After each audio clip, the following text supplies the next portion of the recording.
Good evening and welcome to Westdock. Today is Tuesday, January the 23rd, and we are clipping right through winter here now, aren't we? The ski hill is open, the cross-country trails are open, the snowshoeing is great, the shoveling is heavy, and yeah, it's full winter here in Western Newfoundland, which is exciting. We need this. Our economy needs it. We all need it.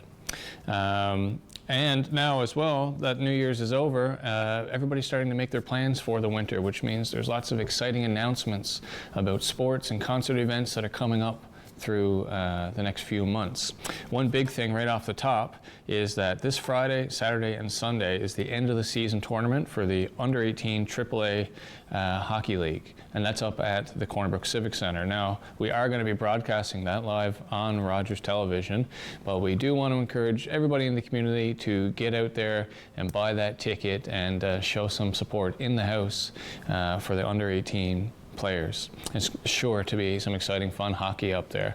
And also shout out to the Royals who've been putting in the hard work and putting on some very entertaining hockey up at the Civic Center lately. It's good to see that energy back, and from what we hear from talking to the new organization, things are going really well for them.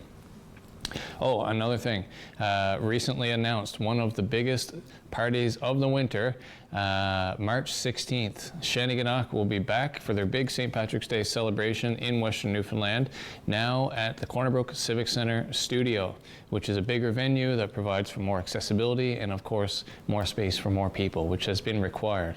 This has been a growing event. If you haven't caught this over the last few years, this will be the year to come. This is by far Newfoundland's biggest St. Patrick's Day celebration under one roof. There won't be anything like it. And so you can get your tickets right now at tickettide.ca, or you can just go up to the Civic Center box office and buy them yourself in person. I'll be there. I hope that you are there as well. Now, speaking about events, you know, there's all types of events that happens here in Western Newfoundland. We're very fortunate to be in this community where we have not only the municipalities who support live music and concert events, but we have several small companies that also do that. And we even have people who invite artists and the public into their home for very special musical engagements, we'll say.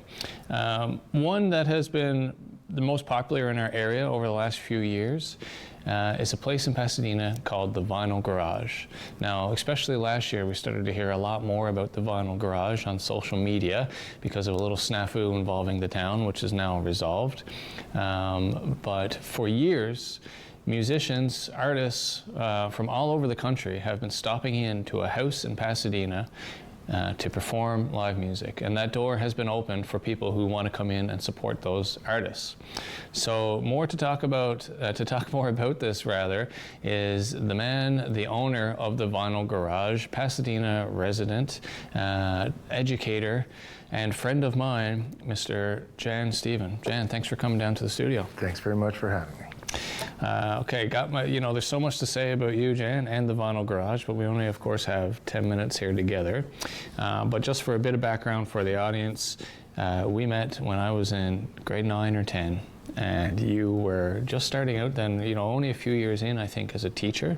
Yeah. Up in Pasadena, and went on to have, a full career as an educator here in Western Newfoundland. I did. But always, ever since the first day that we met in class, when you were, breaking the ice by talking about Bob Dylan and putting on cool music in journalism class and stuff, it was apparent that music was a huge part of your life, and that you're to call you a live music enthusiast felt like an understatement. So tell me more, just before we get into the Vinyl Garage, about your sort of how music ended up becoming such a huge thing in your life. I know it's, your kids, everybody in your household has a deep appreciation for music, but how did this become such a big part of your life?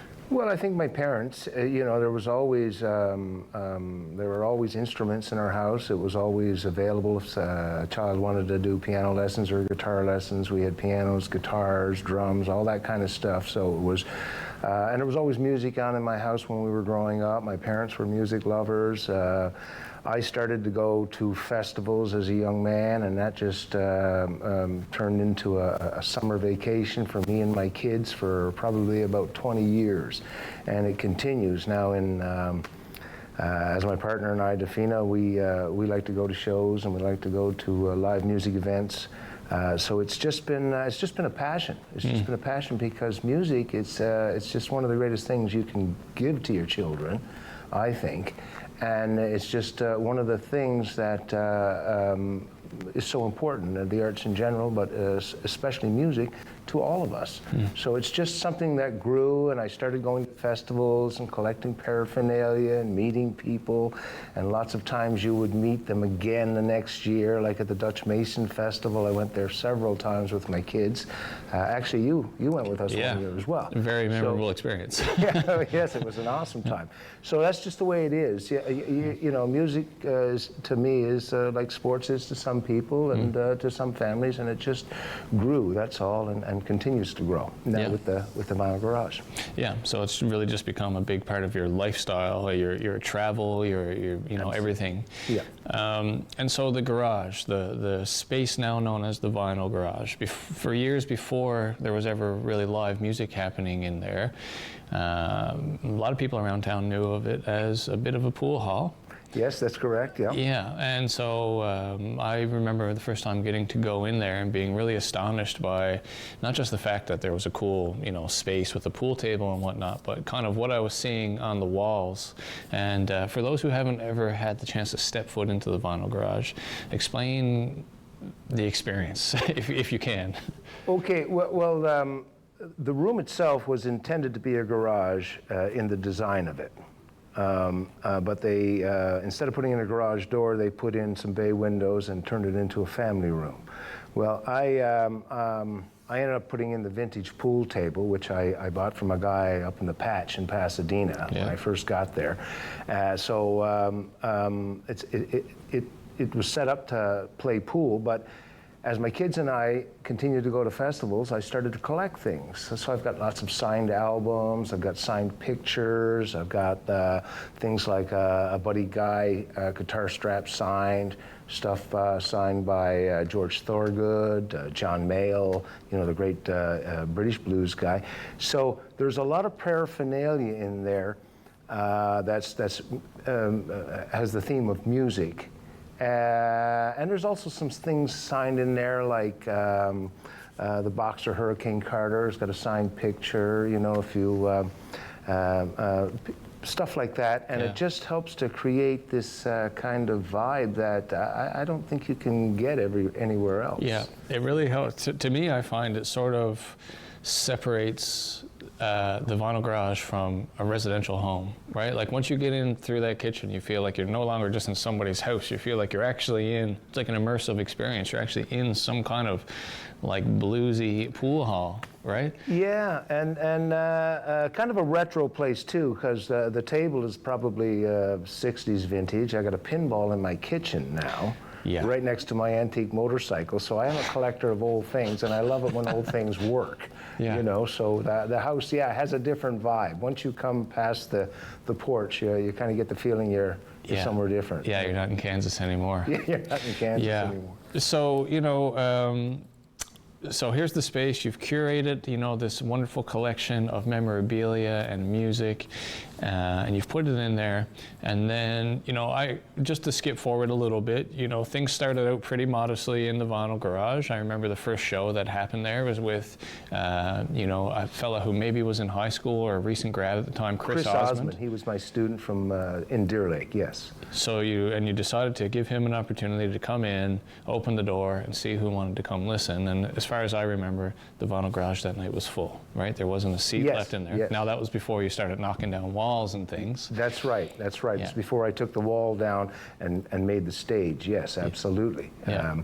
But I think Jamie Stone played there one time for a bunch of our friends as well. So and my neighbor, one of my neighbors, who's a blues guy, a blues axeman, he put on a show there for my children and all their high school friends. You know, so there's been music there even before it officially started with Chris Osmond. Right? Yeah.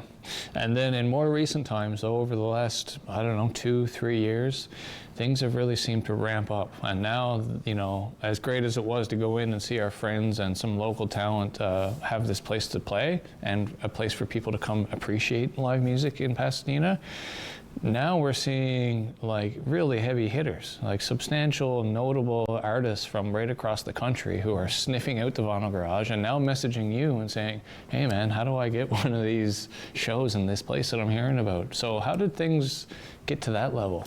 Well, I think social media, you know, having the Vinyl Garage Facebook page, certainly some of the grief over the last couple of years with the town has brought attention to the place nationally and even internationally. I had a woman from Texas email me during the problem with the town. Yeah.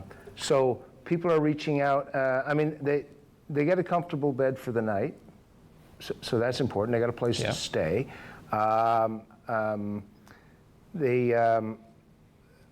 They're going to get an audience that's appreciative and educated, you know, musically educated. It's a very interactive show for the audience, but also for the performer. Okay, so there's a very special vibe, and people want that. Most musicians are not necessarily in it for the money. They want to be able to pay the rent, and they should be able to pay the rent. But they can, you know, they can make a few dollars at a place like the Vinyl Garage. The regulars that come there, they love the intimacy, you know, and now they're reaching out to me. I had Dana Sipos contact me from British Columbia. She was nominated nationally for Folk Artist of the Year, and she heard of the Vinyl Garage, and she reached out, and her and Nick Zubek came and put on a magnificent show. I've recently had Garrett Mason play at the house. Canadian blues legend. Absolutely, one of the, might be the greatest guitar player I've ever seen. I mean, when you can play your encore on a bass guitar, and I didn't even know he was playing the bass guitar until I looked at the video afterwards. He is just an incredible guitarist. Of course, he comes from you know, it's Dutch Mason's son, so he comes from the blues traditions. And people like Eamon McGraw from Toronto, is he stationed in Toronto? He is, in Ontario. Yeah. He's played at the house 3 or 4 times, and he's got a following within the town, within the West Coast. A lot of people know Eamon McGraw. Absolutely, right? and in Toronto, he's very well known in that scene up there, right? He's been part of some big bands. And he spends most of his time traveling the globe. Yeah. He plays everywhere, and I think he played at the Writers a couple of years ago, or certainly up north. If it wasn't at the Writers, he certainly played at Gallia. Absolutely, Studios, he did, yeah. So yeah, people like that, and of course Nick Earl. Everybody knows Nick Earl. He played at the house on his way to the Jazz Festival in Prince Edward Island, and it was a great show. How awesome was that to be? I'll never forget that one, you know, sitting in the back of the room and seeing Nick walk forward, take his guitar off his neck, throw it down on the pool table like he was about to change a string, but instead just start ripping this, you know, slide guitar solo with the guitar laid flat. Amazing moment. One of my favorite live music moments, I guess, probably ever. There's a video of that too, And there are some videos on the Vinyl Garage. If your audience wants to follow the Vinyl Garage on Facebook, certainly there's some videos that they can see some of the shows, and you can get an appreciation, because there are some really good videos. And we've had some great acts from like Reverend Dave and the Sin Eaters. They've played there 3 times, 3 or 4 times, and Dave actually, Reverend Dave opened for Juno Award winner Morgan Davis. I mean, blues people would know his name. He's played there 3 times, and Reverend Dave opened for him last time. It was an outdoor show on the back deck. You know, so we've had some Jamie Stone, Acoustically Hip show was a fantastic show. Bon Party played there. From Silver Wolf Band. From the Silver Wolf Band. And I'm talking to people all the time that want to come and play there. But because the venue can only hold 28, 30 people comfortably, they sort of need a few other stops on the West Coast. And there are lots of places to play on the West Coast, you know. But there's only one Vinyl Garage. There's only one Vinyl Garage, So Jan, in the last moment here, we just got the light from the producer.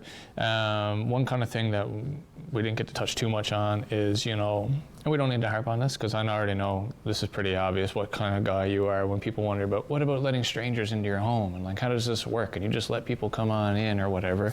So in the last moment of this, can you just explain for anybody who's watching how it is that they might be able to get the opportunity themselves to come take in a Vinyl Garage show? Well, if you want to follow the Vinyl Garage on Facebook and look at some of the videos and see some of the audience, you're probably going to see somebody there that you recognize. And the audience has grown because friends bring friends. So if anybody wants to reach out to me, if they see an act that they're interested in, it's not like I open my doors and invite strangers in. I have, I have antiques there that, or collectibles that are dear to me. So it's not that way. It usually comes from friends of friends, but anybody is welcome to reach out to me and if they see an act that they're interested in. That's awesome. So when you go, even though you might not know everybody who's there, but you probably will, you can know that everybody there has been vetted. They're all there for the right reasons, Absolutely. with the right intentions, They're and all everybody's there for for the a right good time. reasons. Yeah. And it's BYOB, which is a And big it's perk. BYOB, and everybody who comes there, I've never had any grief. Yeah. I've never had any grief there in that venue ever. No, everybody's too busy having fun. Absolutely. Jan, thanks so much for taking the time to come down here today, man, and I can't wait for the next chance to catch a show at the Vinyl Garage. Well, I got some stuff brewing. You'll hear from me. All right, well, we'll be here to promote it for sure. Maybe we'll have to get you back. Thank you so much. All right. We're going to take a quick break, and we'll be back with our next guest right here in studio. Stay tuned. All right, and we are back now with a full studio. There's a fundraising effort on the go right now in our area, and it is called the Swim for Hope. But don't worry, you don't need to go jumping in the Humber right now to contribute to this cause. Here to tell us a little bit more, we have members of the Corner Brook Rapids. We have Laura Edwards and Kayla George, who are part of the executive, and then we have Zachary and Logan George, who are here, who, as you can tell, are swimmers. Thank you all for coming down here today. And we'll start with you, Laura. Can you tell us just a little bit about like the history of the Corner Brook Rapids as a organized swim club and kind of what goes on here now? Yeah, so Rapids have been around for quite some time. Since the 70s, they were under different names. Competitive swimming has been an important part of Corner Brook's history. Yeah. And so we have 70 competitive swimmers in our program. Some are pre-competitive, so they're just building up to become competitive swimmers. We attend several meets throughout the year. Swimmers who go on to compete at various competitions, including Canada Games. We have a bunch of varsity swimmers at the moment, so it doesn't finish when you finish high school if you don't want it to. A great program. It's a learn to swim and become a great swimmer program where you can turn it into whatever you want really in terms of competition. So we're really proud of that. We have a great coaching staff, and I'm sure we'll be around for many years to come. Hopefully. Yeah. Swimming is, we live on an island, and growing up I was always so shocked at how many people didn't know how to swim, especially like fishermen and people who work around the water and stuff. Yeah. So I think it's a super valuable skill for all people. Certainly seems like a great way to exercise with pretty low impact. Absolutely. And now Kayla, I know you are the fundraising director, Yes. I believe, with the Corner Brook Rapids. And so right now you guys have this big fundraiser on the go, which must make it a little extra of a busy time for you. Tell us about Swim for Hope and kind of what the spirit of the fundraiser is, and then how the members of the club, like the kids, are being engaged in this. So this is our 27th annual year. Every year the team comes together, comes up with a goal of how much they want to achieve for sponsors. So it's a 50-50 partnership between the Rapids and the Cancer Care Foundation. So we get to avail of the funds for our team, and then the rest goes to help the patients along their journey who are receiving treatment for cancer. Yeah, and we can all imagine the types of things that people have to go through in their life when they're dealing with cancer treatment in Newfoundland. A lot of times that means they're going across the island if you're from the West Coast, and it can be expensive and complicated here. So certainly we can imagine how those funds get put to use. And so for the swimming club, what kind of needs and how does the funds, the other portion of the funds, how does that support the club, and what types of things does it help them, the members, be part of? So I'll probably pass down to Laura. She's got more of the history for the team. I've Sure. only been in this role for a very short time. Right on. So over the years, we've raised $150,000 for Corner Brook Rapids. This is a provincial program, so for the 27 years it's been in existence, so all the swim clubs in the province through Swimming Newfoundland Labrador, and we partner with what used to be the Bliss Murphy Cancer Care Foundation, is now Cancer Care Foundation. So it's raised $3 million over those 27 years. So half of it has gone into swim clubs. So from our perspective, it helps to keep our fees at a reasonable level. So just supporting operations, paying our coaches, Right. those sorts of things. Is really what it's used for primarily. And so when you support a swimmer in their fundraising efforts, we like to reward the swimmer too, so they do get a benefit of being the top fundraiser. They get some recognition. Yeah. And we have a special award that we give out as well. So it's actually in memory of one of our executive members, a swim mom who passed away from cancer a few years ago. So her name is Sue Ellen Flynn. So we really like to keep her memory alive as well, because she was the fundraising director before Kayla, actually. And so this really means a lot to the club, the whole initiative.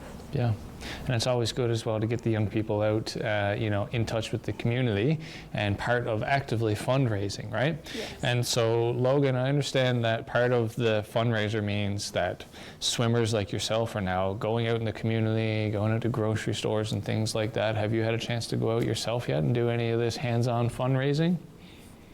Yeah, we went to Sobeys not that long ago. Yeah, We raised like $400. really? Zachary and Avery, my little sister, they did all the talking. Well, you were the money guy? You're like, let's go. I barely did anything. Well, let me ask you this then. We'll get into the slickster over here in a second, but for you, like, how long have you been swimming, I guess, competitively? Competitive? Yeah. 1 year. Okay. And how long, do you remember how old you were when you first started to swim? It was in like 2020, Okay. and so I would have been 10. Right on. And so what is it like for you now to be part of this? How often do you have to go to the pool? How many days a week are you actually swimming now? 5 days a week, 2 mornings, and the rest are. 5 days a week. That's a big commitment, but you love it. Yes. And do you feel like it's, what is the one thing, do you think, what would be the one biggest positive takeaway that you have from your commitment to go swimming pretty much every day? Do you feel like it's making you healthier? Do you feel like it's, making the mornings easier? No. Right on. So you just love it. You just find it fun. Yes. Cool. And you must find it fun, because I know, what time do you have to get up in the morning on the early mornings? Last year it was around like 5 or 6, Wow. but now we can get up at like 6 now. 6 or 10 after 6. Yeah. Yeah. So you go swimming and do your thing, and then you go to school. Yes. Wow. So how do you feel by the time you get to school in the morning? Like, do you feel more alert and more sort of ready for the day versus another morning maybe when you kind of have to roll out of bed and then just go on into school? Yeah. Yeah. That's interesting. Now, we'll throw the mic over to Mr. Zachary here. Zachary, what can you tell us about the fundraising efforts that you guys have been putting in so far? Like, your day at the grocery store. How do you find that yourself to be out there in the grocery store? Not much, really. Well, your brother here says you're the big talker, pulling in $400 in an afternoon. Like, what does it take to do that? It just takes, first it takes like a lot of enthusiasm. I don't know if I said that right. You did, perfectly right. Oh. There you go, yeah. And a stupid sign on top of it. I drew Yes. a sign on our thing, and What did it say? 3 salesmen, and one of them had a briefcase. Nice. This was effective. Yep, everyone likes stupid little drawings. They do, especially me. So I'll ask you a similar question to your brother. How do you find, is there any big takeaway that you can see swimming 5 times a week? Any benefit that it's brought to your life as far as you can see right now? Well, I don't actually swim 5 times a week. Oh, lucky. I swim 3 times a week. Oh, Do you swim in the mornings or you do the evening ones? After school, well, 2 hours after school. Yeah. Or So how come Logan has to get up at like 6 o'clock in the morning and go swimming? because he's in Rapid. Okay. He's in Rapids competitive. I'm not. Okay, what are you into? Full time. Full time. So there's levels to the game, is there? There's like levels. Okay. Well, So now you guys are only really a year apart. Did you start swimming kind of around the year 2020 as well, would you say, like 2 or 3 years? Like 2021 is when I started. Okay. Guys, this has been thrilling. And now I can't wait to go out and see you guys out doing your fundraising at the grocery stores, because I know I'm going to come up, give you a hard time, but I'll give you a few bucks too. Now, back to Kayla and Laura for just 1 second to close things up and bring it home. Laura, as the president of the Corner Brook Rapids Club, is there anything that you want to say to the community, any invite you want to toss out there, or any important message from the Rapids that you think Western Newfoundland should hear? For sure. Well, Swim for Hope is our most important fundraiser, and it's taking place February 2nd. We would love to have donations from the community. They can just go to cancercarefoundation.ca to make a donation, or if you find us on Facebook, Corner Brook Rapids Facebook, it has a link there as well. If you see the kids in the grocery store, we'd love your support. And it's important the money stays in this part of the province, both for our club, and there is a cancer center here in Corner Brook, so your donations are well worth it. Thank you very much. Awesome. Hyper local. We love that type of fundraising. Thank you very much to you folks for taking the time to come down here. We're going to take a quick break for commercial, and we'll be back to wrap it up. Stay tuned. And that's our show for today. Don't forget, this weekend coming up at the Corner Brook Civic Center, the Under-18 AAA Hockey Finals. Get out there, get your ticket, and cheer the team on. And if you can't, we are broadcasting it live on Rogers Television. Thanks so much to Jan and Stephen for coming down and telling us all about the Vinyl Garage. Make sure you're following them on Facebook right now so you don't miss the next show happening up there in Pasadena. I also want to thank Laura, Kayla, Zachary and Logan for coming down from the Corner Brook Rapids. The Swim for Hope fundraiser is happening right now. Keep an eye out for members of the club in the grocery stores near you, and check out the cancercarefoundation.ca website to make your contribution from home. And final reminder, get out there and get those tickets for Shanneyganock, March 16th at the Corner Brook Civic Center. The biggest St. Patrick's Day party in Newfoundland is happening, and I will be there. And I hope to see you there as well. That's it for today's episode. We'll be back next Tuesday with another West Talk. Have a great night.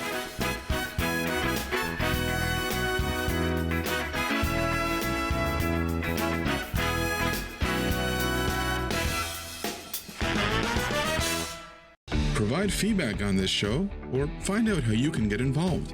Email us at comments@rogerstv.com or visit our website.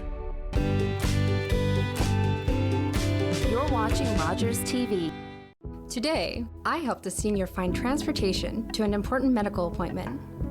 Today, I helped a new mom find virtual programming so she didn't feel so isolated. Today, I helped someone understand new government supports. Every day, 211 navigators connect Canadians to critical government and community programs and services. 211. Help starts here. Coming for you.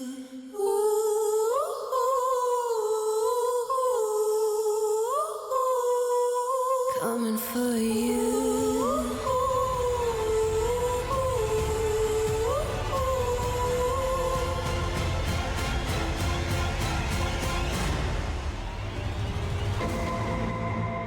Coming for you.